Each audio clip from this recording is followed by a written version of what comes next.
Hey there, hi there, ho there, hello there, and welcome back to another exciting edition of the Cardinal Couple Radio Hour podcast, where we endeavor to bring you the joy and excitement of UofL women's athletics. This being kind of the dead period, a dead time in our year-round coverage of this because there are basically little or no activities going on as far as teams and individuals and student athletes. A little bit that we'll cover, but not much. It's a period of where we kind of have to stretch sometimes for stories, but we come up with some good ones.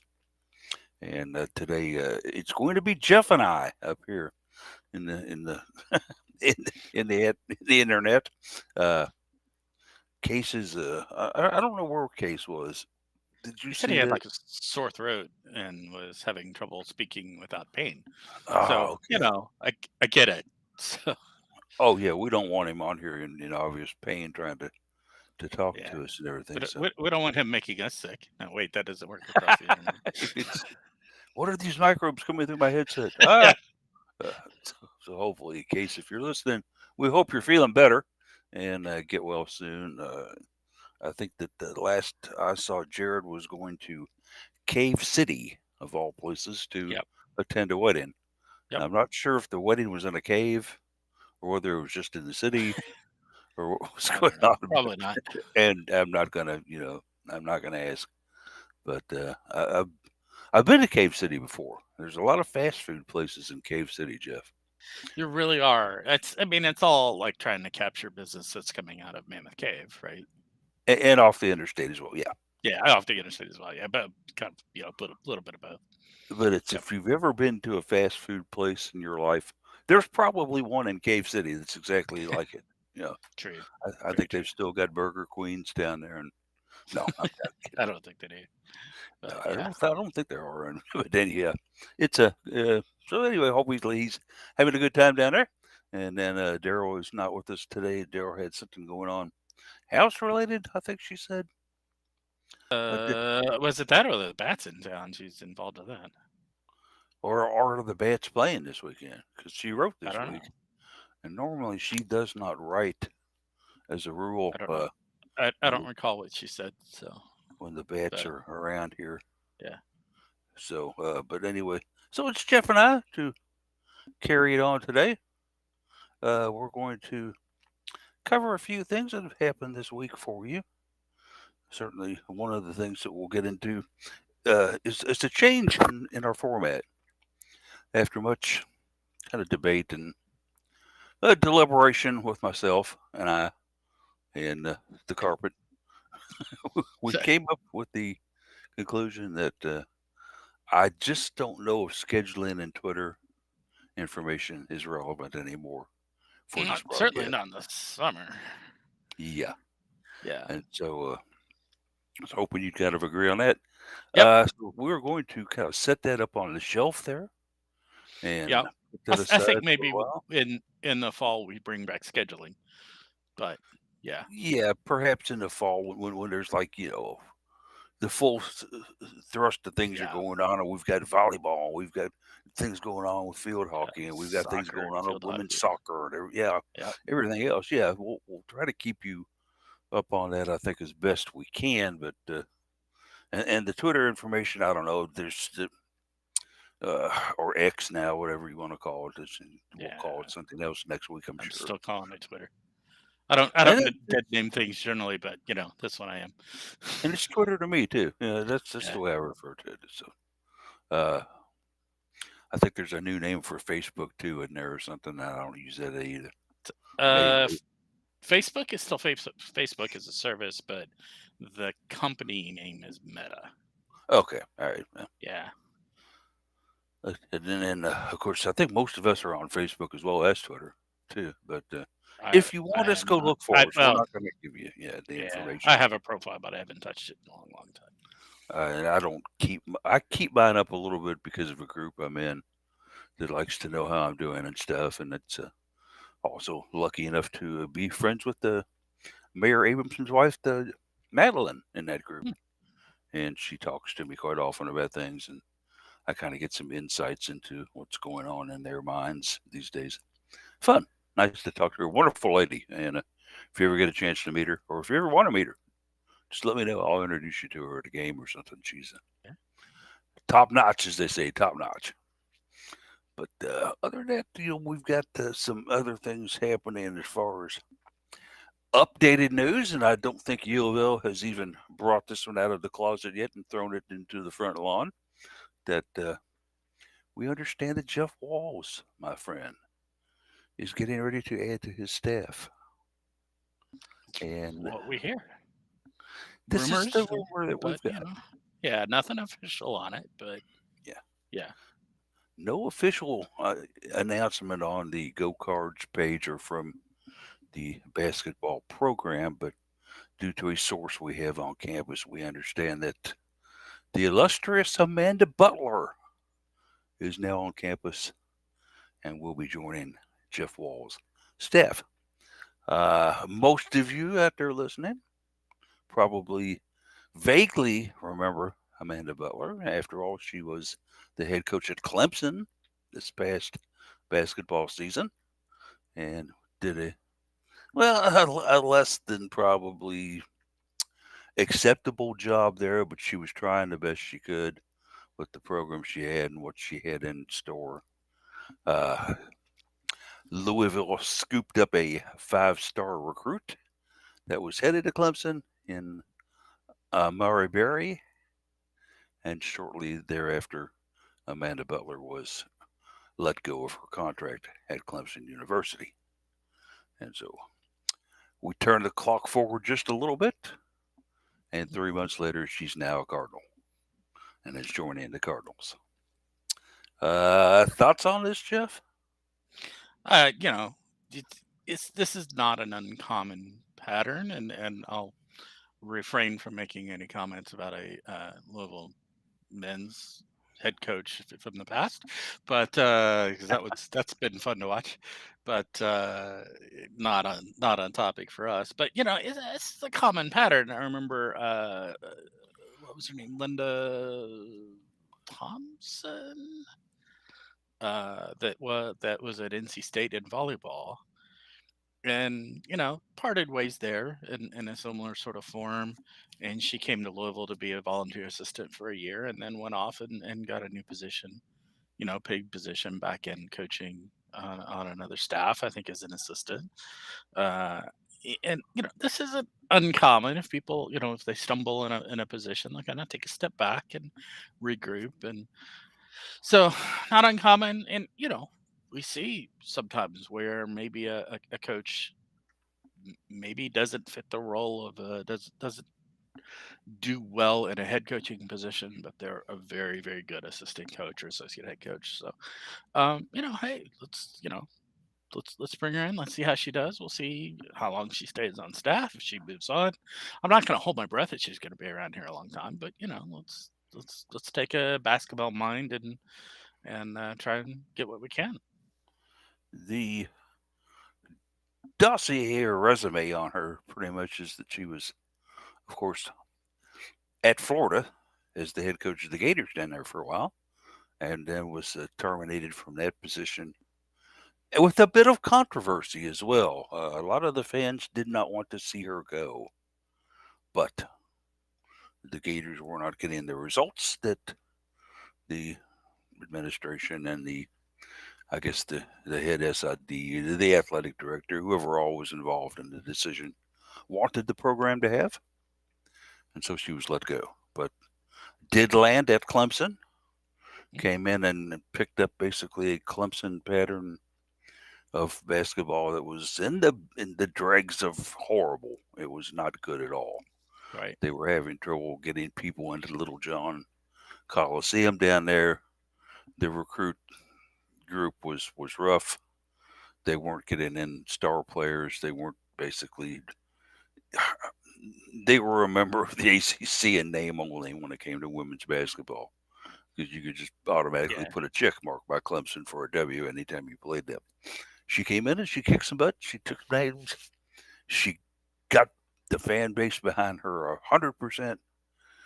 and built the program back to a little bit of credibility, I think.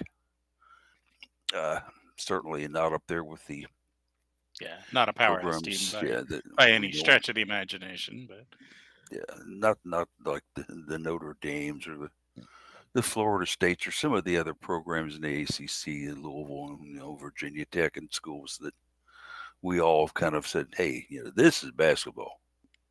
Uh, Clemson was sort of lacking there. I think losing to Monty Berry may have had a big effect on what they decided to do because she was a can't miss. And 5 star has all the bells and whistles and was basically one that everybody was saying, wow, uh, yeah, she's going to be something else. This guard was an incredible scorer in high school. And yeah. I wonder how much of I wonder which is that is like cause and which is effect, or maybe a little bit of both. It may have been a bit circular, you know? that's true too. Yeah, It's going to make you wonder. I know it probably was a blow to head coach Sean Poppy, the new head coach down there, to be, like, oh my gosh, this was something I thought I could bank on, and all of a sudden, no, that's not going to happen either. And maybe she went to go follow Butler. Maybe she wanted to, Butler was the one who recruited her, but yeah, Butler was the one who basically got her interested in the program. So maybe that had a little bit to do with it. But in any way, I would think, Jeff, and I'll let you kind of think about, tell me your thoughts on this as well. I think her role will probably be something similar to the role we saw Beth Burns in when she was here on campus with Louisville for a few years. Uh, was not officially listed as a coach, was listed as the director of strength and conditioning or some kind of title they gave her where she ran practices and sat on the bench. Did a lot of coaching for somebody who wasn't a coach, if you ask me. But yeah, I think there, and maybe there is a rule where you could only have like 3 assistants or associates on a team. I'm not sure on this for sure. I don't know, but yeah. I was wondering about that because I think it used to be 3, and I don't know if they've upped it to 4. I know volleyball got another assistant, another paid assistant position, and mostly volunteer assistants moved up into paid assistant positions as a result of that. So I don't know if the same thing happened with basketball or similar. So I don't know. because as far as we know, none of the 3 assistants that are under walls right now on campus, assistants, associates, obviously, with Steph Norman, Coach JP, none of them are gone right now. None of them have Yeah, departed that we're yeah. As far seeing. as we And know, they're sticking around. yeah, so she would be, I guess, joining the staff and maybe something similar to what Beth Burns did. And Beth Burns was such a great person anyway. So you just had to love her though, with her attitude and the way things were. And she came Yeah, in here and she said, this is a nice break for me. I'm working under one of the best here. This is good for my future. I like this on my resume. And Beth came in and kicked butt. Did a yeah, wonderful job. yeah. It was And a it was, real benefit to the program for sure.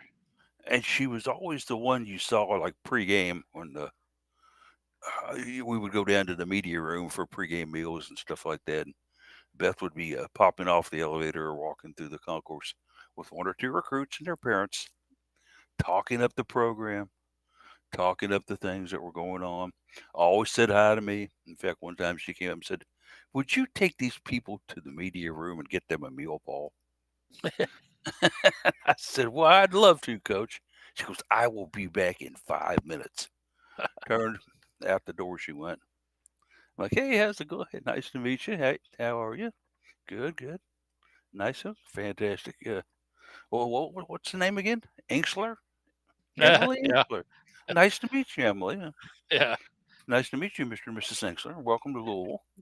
I mean, that feels maybe vaguely like a recruiting violation, but yeah, not anything meaningful. Nothing at all. It Yeah, was simply a couple of people came to a game and stumbled upon the media break room yeah. I and will acknowledge that I'm probably overly cautious of that. So and got some food. yeah, That's right. That's all it was. And so, yeah, I felt sorry for Coach Q losing her, though. That was kind of like, anyway. yeah, But so we'll see what happens with her. I understand that she was basically running her own practices down at Clemson when she was the head coach down there, whereas I think Louisville will use other assistants and associates to do that. I know Coach JP is involved in those quite a bit. I hmm think Steph Norman still does to a certain extent.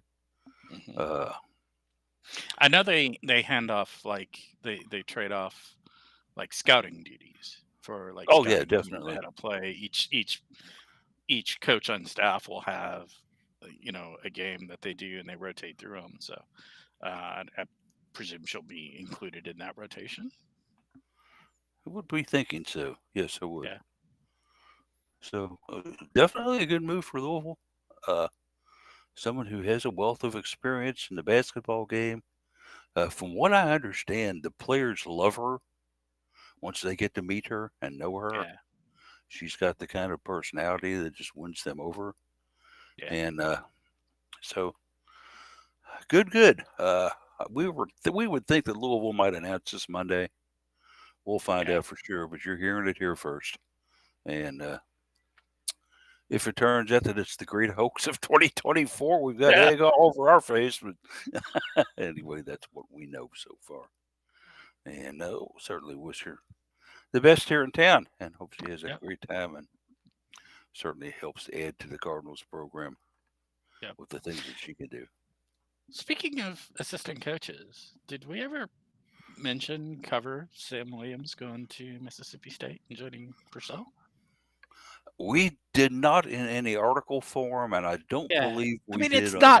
not really Louisville athletics anymore, but she was beloved here, as was Purcell, It's and Louisville step one step removed, but still very, yeah, very, and yeah, everybody loves Samantha Williams. She was oh yeah, fantastic yep, and just a great person to talk to be around. She and Purcell were always cutting up too. Whenever you oh saw the god. two of them together, I mean, how yeah, awesome to have the Sams back together. I mean, I wish it could be here, but yeah, yeah. Well, don't hold your breath, Jeff. 20 no, years down the road. No, it's yeah, uh, yeah, one of those deals where you got the Sam's back in Starkville yep, and Purcell obviously doing some great things down at really Mississippi is. State, building that program up, getting some top notch and 5-star And recruits in there. and the school apparently they brought him in to talk to like the incoming freshman class, like orientation, and you stick Purcell up on a stage with a mic, you know, dude's gonna be bouncing off walls with an energy and enthusiasm. Apparently, just got the these incoming freshmen just super fired up. So yeah, so cool. Anyway, Jeff Wall's coaching tree. Cool to see both of them doing well and back together again. Like I said, that's a lot of fun. So I have, like you said, I've got nothing but great things to say about Samantha Williams. I think I've mentioned it here before. She was actually a student of my father's when he taught at Manual High School, and she was, I think he said, probably one of the best students he's ever had. Um, and as good of a basketball player as she was a better student and an even better person. So, yeah, so many positive things to say there.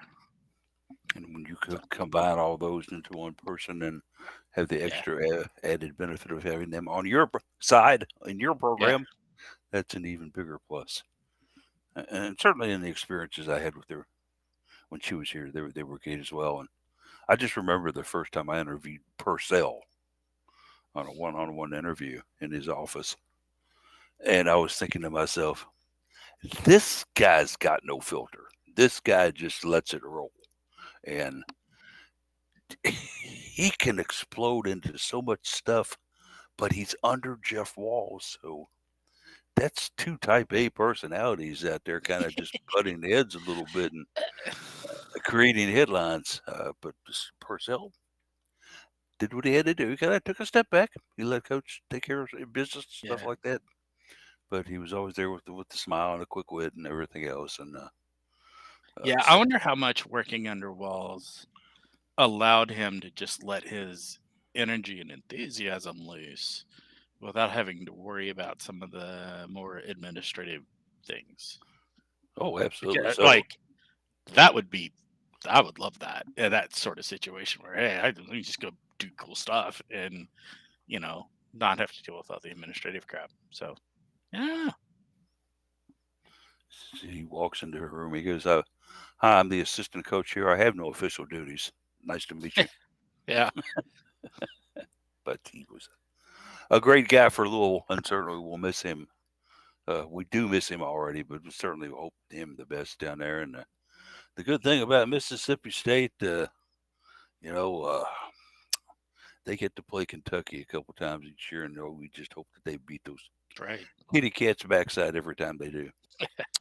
That's one time that I'll be cheering my So a ones up. little tougher to cheer that way now with Kenny Brooks there, but Yeah, it's Kenny's a great guy, and yeah.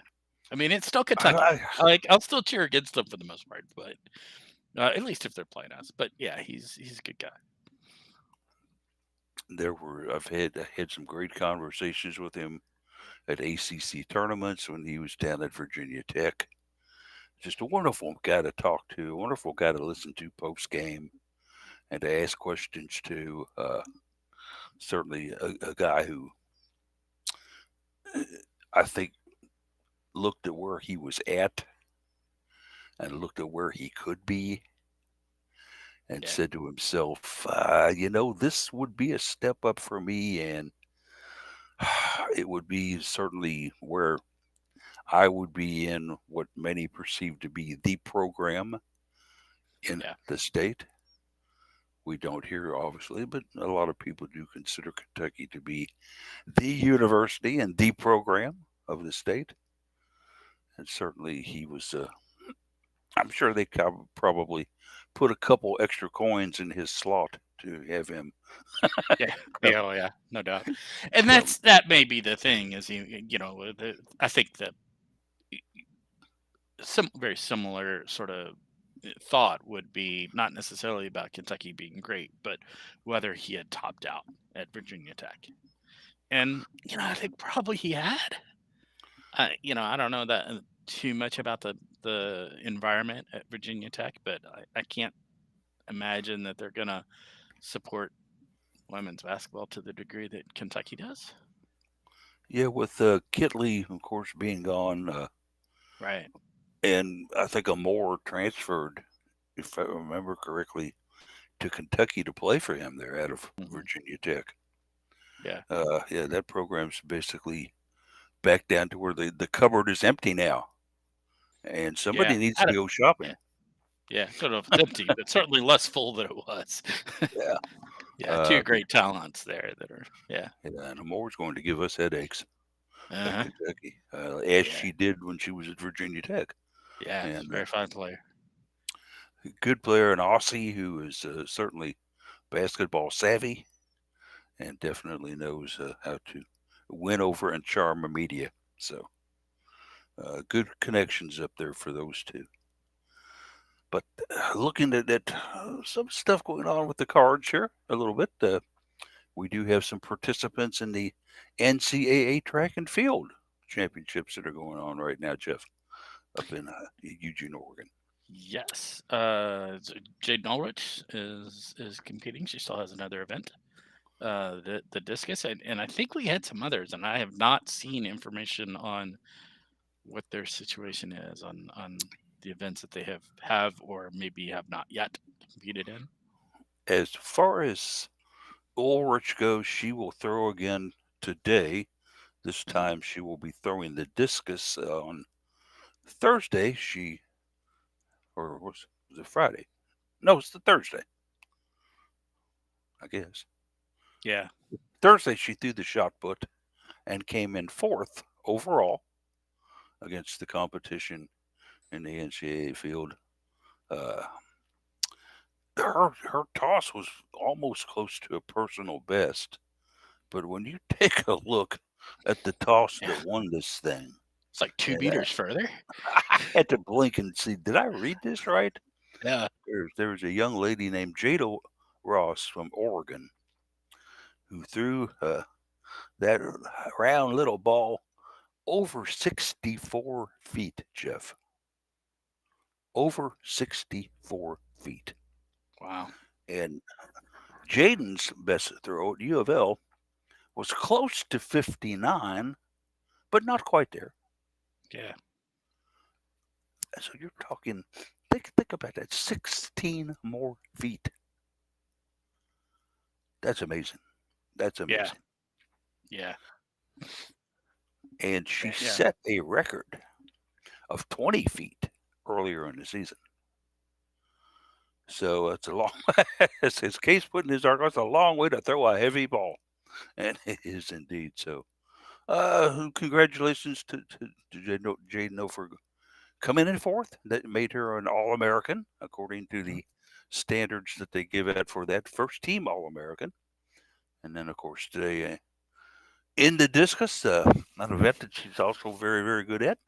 Mhm. And Maybe better.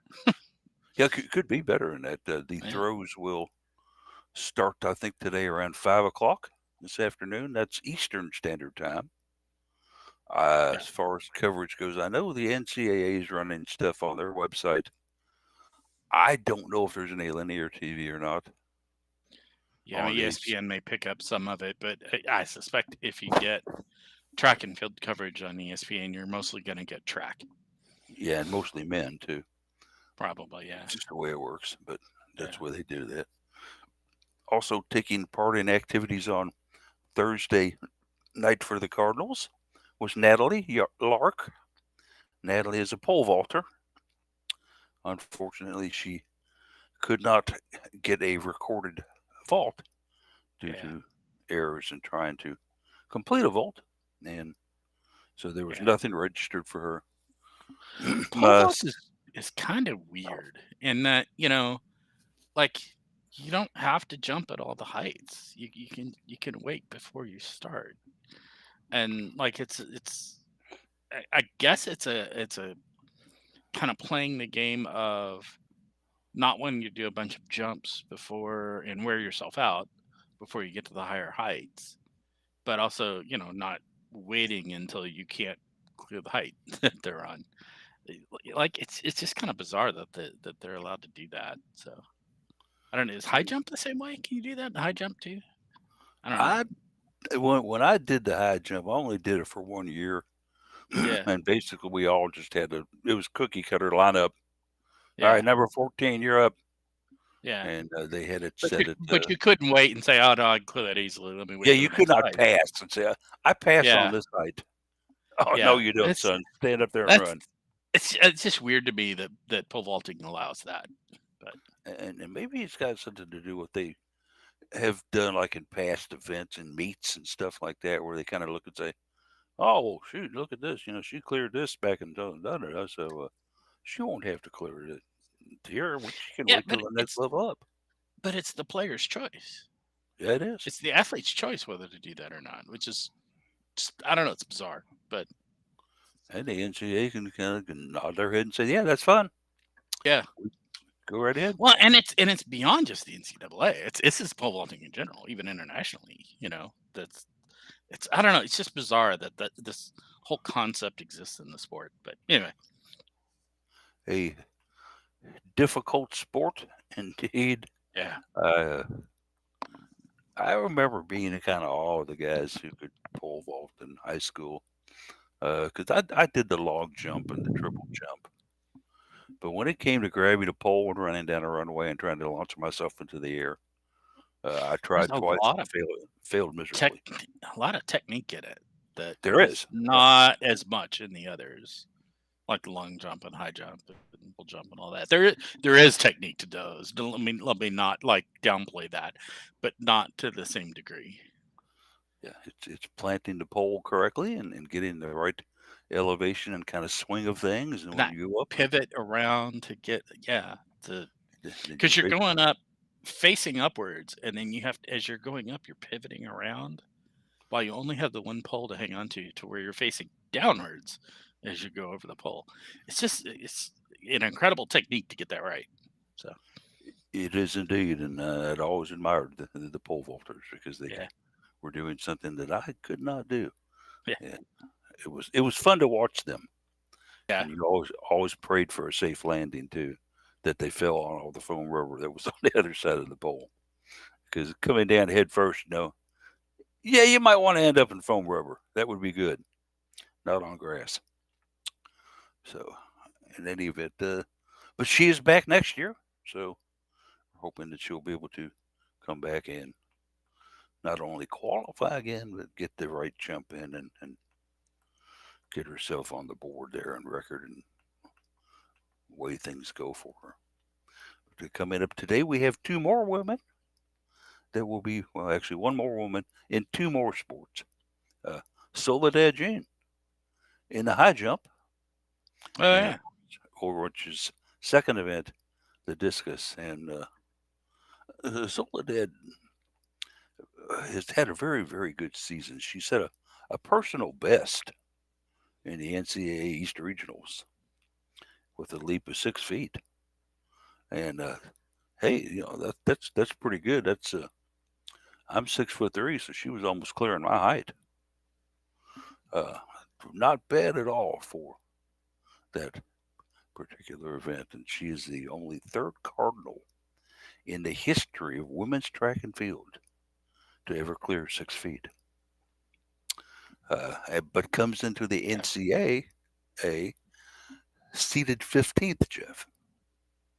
yeah, So obviously a lot of good jumpers in this field here, but yeah, yeah. Well, I mean, you're pretty much the top college level around, unless you go beyond this, you're going into pros, and is another level higher, but because there's not a whole lot of opportunities for pros in pole vaulting or high jump, or there's some, but yeah, it's impressive stuff when you get out to this is in Eugene, right? We're saying, yeah, yeah. as it typically is, yeah. So yeah, it's impressive stuff, and even to make it to this level is impressive. And certainly the you know UofL's program has never been super powerful in this area, and it seems like there's improvement in developing.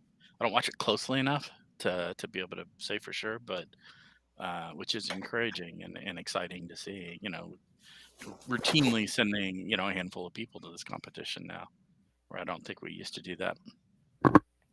And I have not paid a whole lot of attention, and shame on me for not doing it, Yeah, to women's track and field since the days of Gosh. Imani Henderson. Yeah. There's only so many hours in the day, man. There are, yeah, but I used to love to go out and watch Imani throw the shot and the discus. Yeah, Not only because her technique, which was quite good, and she could throw it a long, long way, but also her facial expressions, her grunts, her yells.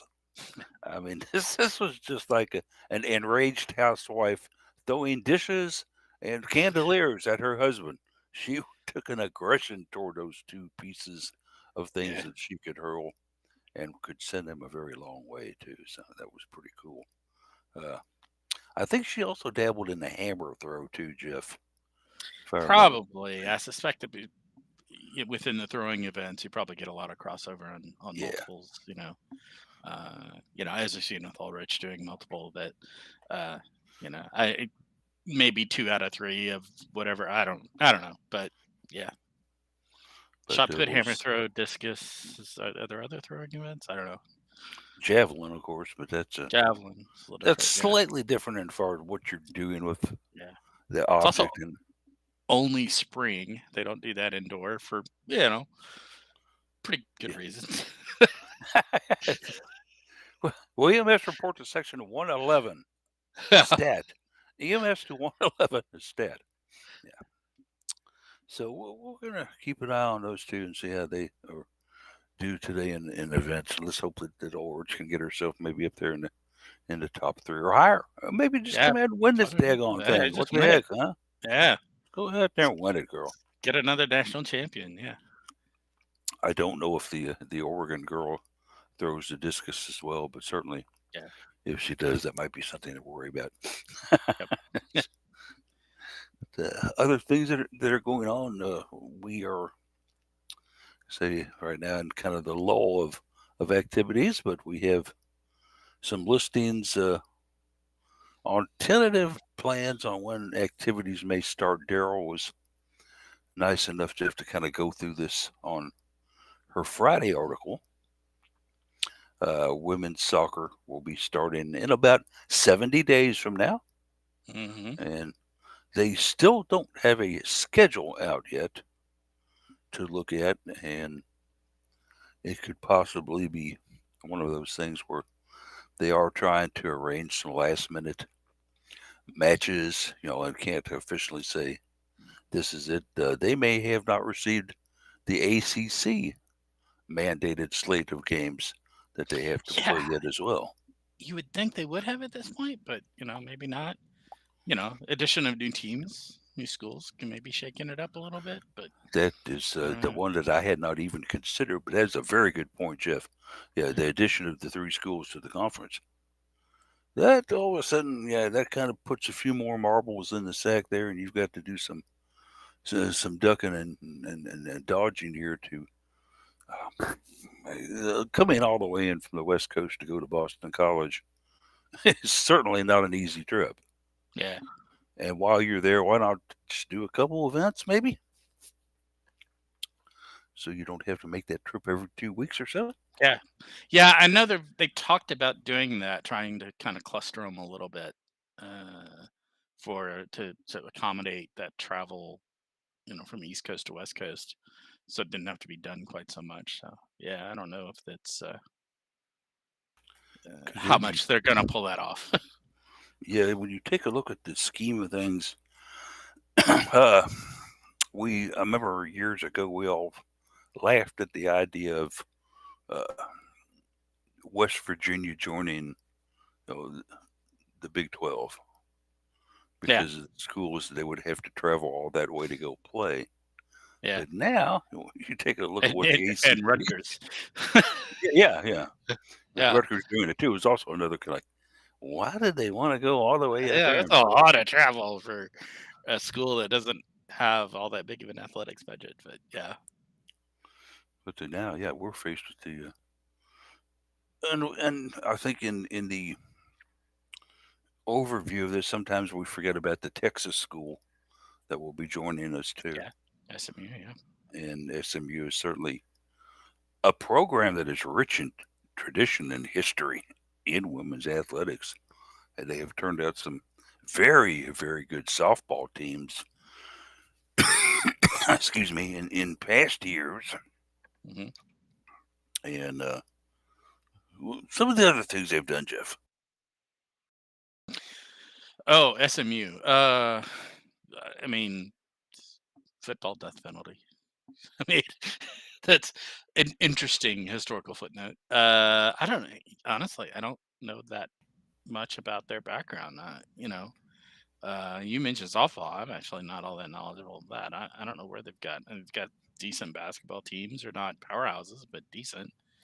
Um, I've seen them do decently in some volleyball matchups. Yeah, I don't know. They're kind of they were the odd one that I thought when the ACC added teams. Going, really, SMU? Okay, sure. You know, but we'll see. We'll see how they do. Yeah, it did kind of make you wonder a little bit about, excuse me, them coming on board to join this mixture. But Yeah, one of the things that I think we'll be interested to see is how they do compete with some of the powerhouses. Because they had been used to playing schools like, for example, Colorado, a very, very good program. Some of the other schools that they were in, because they were part of the AAC, if I'm not mistaken. Uh, for their final year, and that had Yes, them. that sounds right. Oh, Yeah, you there? I was just kind of looking at something here real quick, and Yeah, I didn't realize that volume would pop on like that. yeah. But in any event, I Yeah, it'll think be one of the interesting to get to know these new teams a little bit. We know a fair bit about Stanford. yeah We know a bit about is it Cal? The other one? yeah Why can I never keep this straight? Yeah, Cal. We know a little bit about them. I think we know more about Stanford just to cross paths with them more. But SMU's relatively unknown for me, so it'll be interesting to learn about what their capabilities are in various and sports. I am going to be back with us in just a second, folks. Hmm. So, Jeff, if you would just kind of continue on that train of thought till I get back into your buddy. Oh, sure. I'm not sure what else there is to say. Obviously we know Stanford is good in women's basketball. They're good in volleyball. They are pretty good in softball, I understand as well. Trying to think through the various sports. Soccer, they do pretty well. So I mean, they're really good at any of the Olympic sports. Stanford is. They've got a huge list of them too. Cal, we've certainly met up with them playing basketball, so we know they're decent there, or at least were at one point, in and out. So we'll see how well they're stacking up these days. Again, haven't really followed them a whole lot. Um, they are a decent volleyball team. Again, West Coast tends to be good at volleyball. And then I don't know too much about some of the other sports, so it'll be interesting to see. Like I said, with SMU, they're an enigma to me. So looking forward to finding out more about what they have. And yeah, I don't know what else to say on that. That's um, kind of my uh, the limits of my knowledge is what I'm getting at there. So not sure what Polly went to do. Hope he pops back in soon. Um, I did want to mention. I don't. Um, Obviously, I know. Well, okay. So on scheduling, I know they talked about at one point for some of these sports, like playing in Dallas and bringing in like four teams, a couple of East Coast teams, and or an East Coast team, and SMU is in Dallas, I think, right somewhere, Texas. Um, Wherever it is that they are in Texas, and then Stanford and Cal, and doing kind of a round robin sort of situation there. I don't know if that's happening. I haven't really looked at the all the schedules yet. I don't think it is for volleyball. I've looked at that one a little bit, but will we see something like that for soccer? It's a possibility. So sounds like Paulie's back. I am in back indeed, and Oh, sorry about that. Had to just take a brief little break there, but where were you at? yeah, I was talking about the scheduling, and I know they talked about it at one point, maybe doing like bring everybody to, I think it was Dallas is where SMU is, right? Yeah. Um, and like bringing in like four teams and doing kind of like a round robin little thing there to cut down on travel. I don't know if that's still in discussion. It's still a possibility. I don't like I said. I don't think they did that for volleyball. I don't know about other sports. Well, it certainly makes sense Yeah, from a it travel kind of standpoint. it kind of ends up a little bit weird because some of the standings in the ACC are based on uh, whether they're home and away has an impact on that. So now you're going to have these neutral court or neutral field or neutral whatever neutral venue sort of things. If you do that, that is going to kind of complicate that. I'm sure they'll figure out a way to do it. It tends to play in like with some of the tiebreaker stuff. So yeah, Yeah, designation on who's home and who's away. It could be maybe it'd be like who's closest to the venue, yeah. distance wise. Oh, What's closer to Dallas, Louisville or Palo Alto? yeah. I don't know. Hmm. Let's walk it out and no. Yeah, One of those deals where there are going to be some changes that maybe won't take after a little while because it's an experimental kind of thing. Uh, sure. You try something. If it doesn't work, you make a change. That happens. Certainly, I think that the softball in the ACC is going to take some really nice improvements because of the powerhouses that teams at the West Coast, like Stanford, can produce, and some of the other schools out there. And Yeah. but SMU should be interesting to see. Yeah.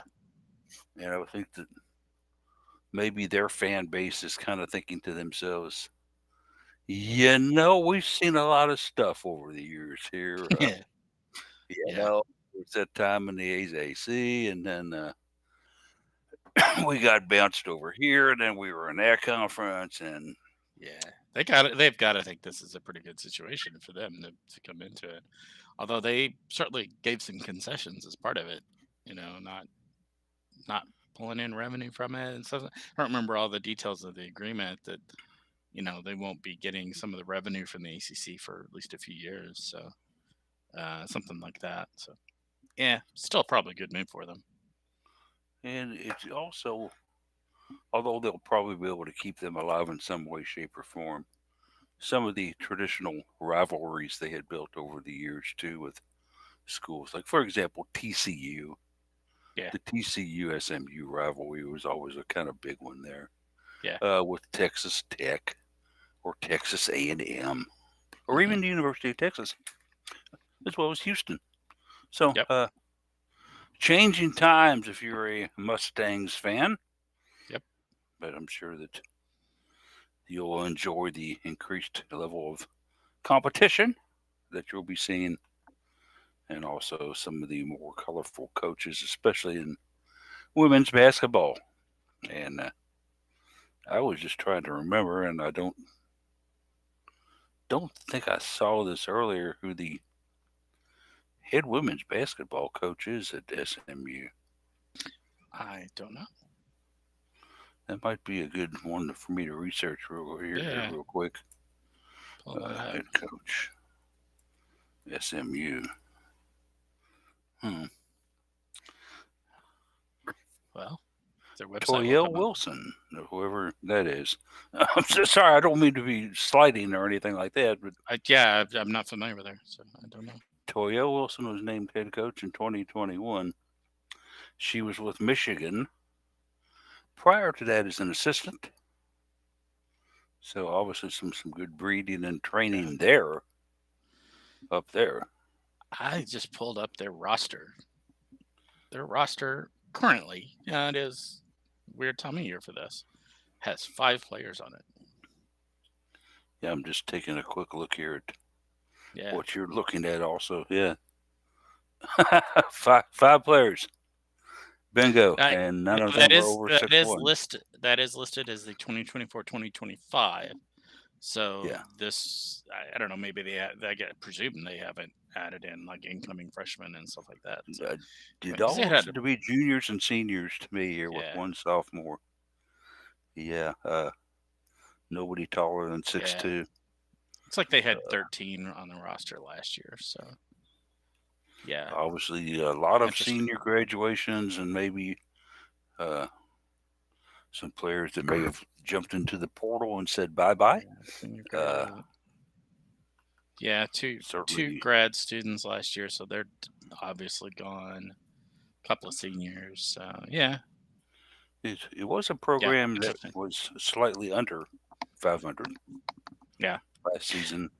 it was just weird to pull up this roster and only see 5 players on it. I know it's a Isn't weird that? time Yeah. of year. It's a weird time of year. I'm sure they haven't got it all fully updated yet, but it was like, well, Hope okay, to, hope to God nobody gets in foul trouble.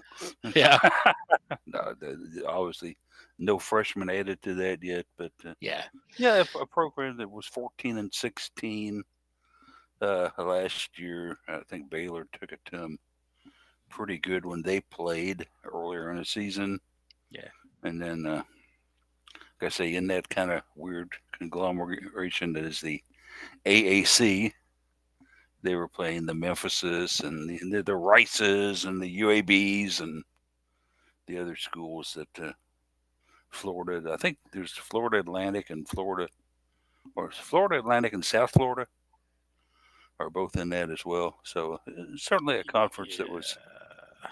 had a wide variety of in nature and scape and location, but certainly one that they'll be now in a position where what they'll be doing is concentrating themselves on the schools that are in the ACC, uh, and it could be a rather bumpy car ride for them, Jeff, the first couple of years. Okay.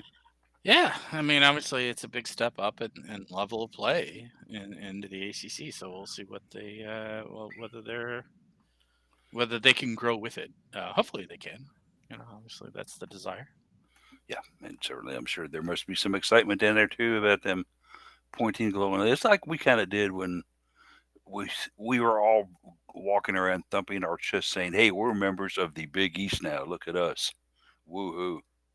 Look at Yeah, the move we made." And then all of a sudden now, the Big East isn't what it used to be, and we're in the ACC. But uh, got some news on the softball realm of things for mhm, some of the Cardinals who participated this spring for the Cardinal softball team, where our ace pitcher of the season, Alyssa Zabala, is going down to play in the FGCL, which is the yep. Florida Gulf Coast League, We and had a she'll we had a also little lot of fun covering that league a few years ago. Had we did a back in couple COVID Cardinals days. in it. Yeah, Yeah, yeah.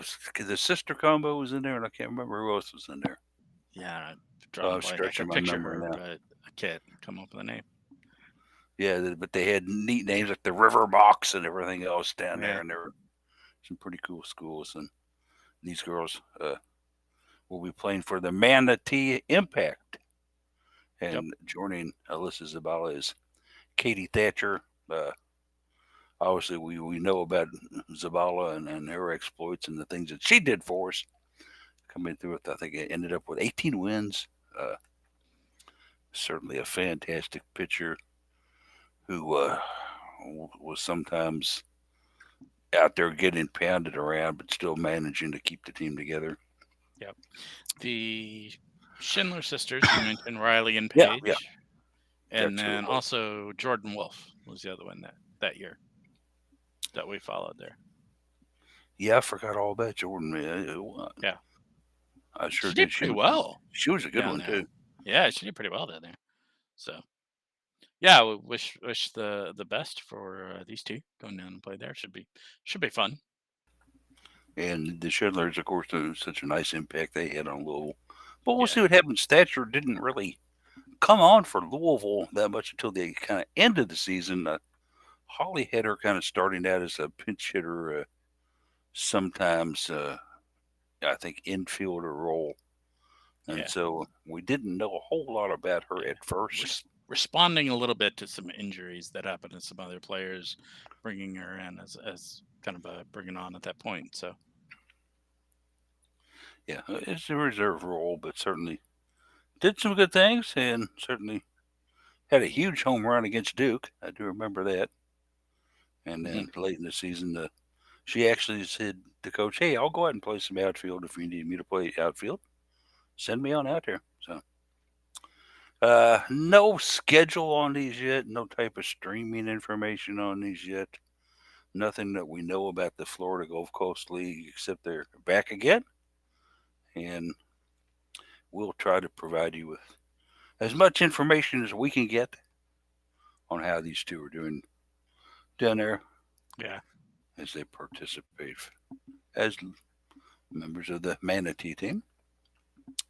Uh, and we wish them the best of luck. I know it's a fun concept and was certainly some fun TV to watch too. So when it was on back then, yeah, yeah. other things that are going on, we have gotten some news also earlier this week about volleyball picking up not only an extra match in the AFCM Center, but also being part of the First Serve Showcase, Jeff. Yeah, they did this last year too in Tampa. They had the similar sort of event. I don't know. They may have called it something different. but it was the first matches of the season. I think it was four teams, two matches between two teams each, and then they, it was kind of kick off the year and looking forward to the Final Four. It was explicitly done to be in the same arena as the Final Four, which is what's going on this year as well. We do host the Final Four at the KFCM Center, so this is there. Heck of a matchup for teams. So it's us versus Wisconsin. It's a very, very good team, always. And then Kentucky versus, was it Nebraska was the other one, I think, right? That is correct. Yeah.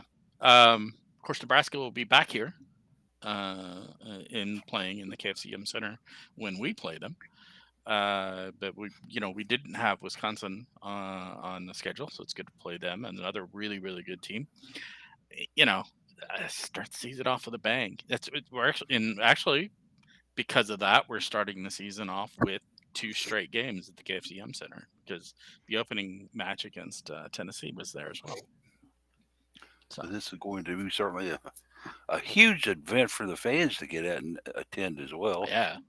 Yeah, and get tickets because these other teams, man. I mean, Kentucky, they're not coming from far away. There are a lot of those folks will buy tickets, and Nebraska, they'll travel anywhere. So they're going to be buying a bunch of tickets. In Wisconsin, Kentucky is going to feel like odd team out, being the non-red team there. So That's true. yeah. Wisconsin, they tend to pour out pretty good for those games too. The Badgers have a nice fan base. Yeah, they do. They absolutely do. Maybe don't travel quite as much, but certainly at home they have huge crowds. It's a little reminiscent of the Final Four, the first Final Four we went to, where it was mostly the same teams: us, Wisconsin, Nebraska, and UC San Diego, the Toreros, I think it was. Yeah, and like the Toreros, it's like all red. The Toreros, they kind of had one good year there. Not to disrespect them, and I don't want to disrespect them, but they, kind of had this one year where they were really good, and so they don't have that big following in volleyball. So they're like this smattering of this light blue color, and like the whole rest of the arena was red, various shades of red. So it was wild. Well, let's see. I think the Cats won the title in 2020, maybe. Yes, I think so. I believe in 21 it was the Badgers. Yeah, I'm trying to remember what year's what, because it was Kentucky, then it was Wisconsin, then it's been Texas twice, I think is the order. And I think Texas has been in there a couple times too. I think you're right. Yeah, they're defending double champion right now.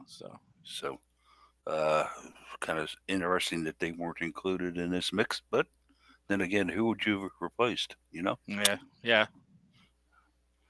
It certainly should be fun though. And we recommend, if you're listening, to get down there and see this because this is going to be fun. I'm going to put in my application for media access on it and see if I can get down there and cover it too. Yeah, would love to be able to do that and watch these matches. Yep. I would think so. It should be. Hopefully, there's room. So, yeah. Let's see. I'm trying to remember. Let's see what happened here. 2020 was a weird year. Kentucky won that one. That was the one that the whole tournament was in Omaha at CHI Health Center. Right. Then Wisconsin, and then Texas twice. Yeah, I had that right. I had to go look it up, but yeah. So we'll certainly look forward to that when it rolls around. Part of a busy fall schedule here for the Cards coming up. Yeah. Oh, and I was wrong on the teams. It was Wisconsin, Nebraska, us, and Pittsburgh. So still one blue team, 3 reds. They had the powerhouse team. That's right. Yeah. Sure. But with that said, that pretty much has gotten us to the top of the hour. Certainly, it has really flown by. Of course, I have to apologize for the short little break I had to take there. sometimes we must answer the call of nature, and that's all I'll say. Yeah. But certainly hope that everybody has themselves a great weekend, and we'll move right on into final thoughts now. Uh, Final thoughts today, Jeff? Yeah, one little tidbit: the NORCECA, RCECA, the North America, Central America, and Caribbean Volleyball Confederation, is holding their women's Final Four event in Puerto Rico. It is between Cuba, Mexico, Puerto Rico, and Costa Rica, I believe. I mention this because we have an incoming transfer to Louisville, Sofia Maldonado Diaz, who is playing for the Mexican team. So they're in a Final Four. They're in a round robin sort of setup. They played yesterday. They beat. Hang on. They beat, I think, Puerto Rico, and then they play again today and tomorrow in the round robin, and then I assume some sort of little mini playoff after that. So good for her. We'll see her in the fall when she gets here. Certainly wish the best for her during this event, and anxiously await her to hit the Yep. campus this fall. Yep. Likely as a right side for us. I don't know what she's playing down there for Mexico, but likely as a right side for us. She's pretty flexible. She can hit right, left, middle, just about anything. So You uh, gotta love players that can do that for sure. yeah, Absolutely. yeah. Let's see. Mexico beat Cuba. I'm sorry, I was wrong. They play Costa Rica today, and then Puerto Rico tomorrow.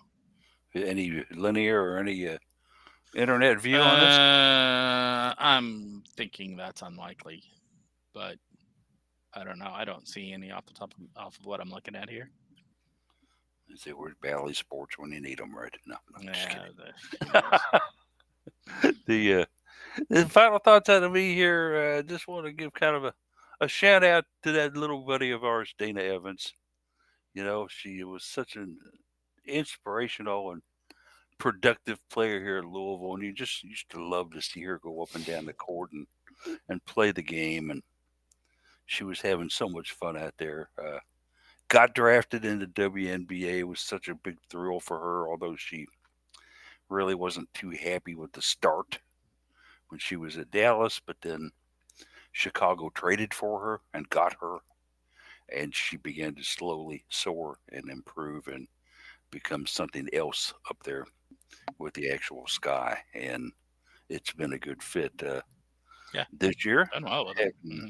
yeah, a very good season for her. She's at the time we wrote this article on her. She had been the starting point guard for the Sky in the last 7 games and had scored in double figures in all 7 games. Hmm.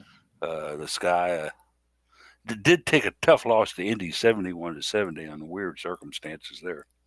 But Evans had 12 in that one, and has certainly stepped in and I think shown her head coach Teresa Weatherspoon and the rest of the Sky out there that, hey, you know what, I can handle this ball, and give me a Yeah, chance, I can run this team, and she's certainly doing it right now.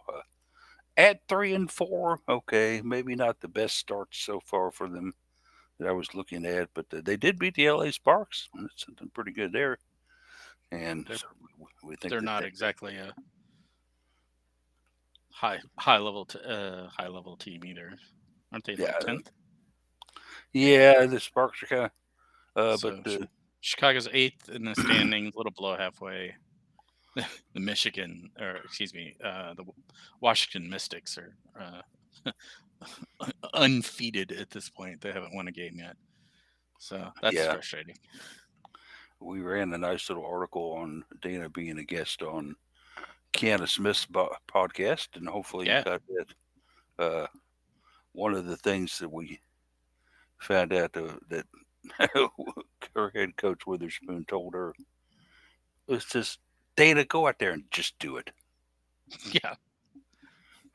And That's perfect for Dana too, because that's what she does, man.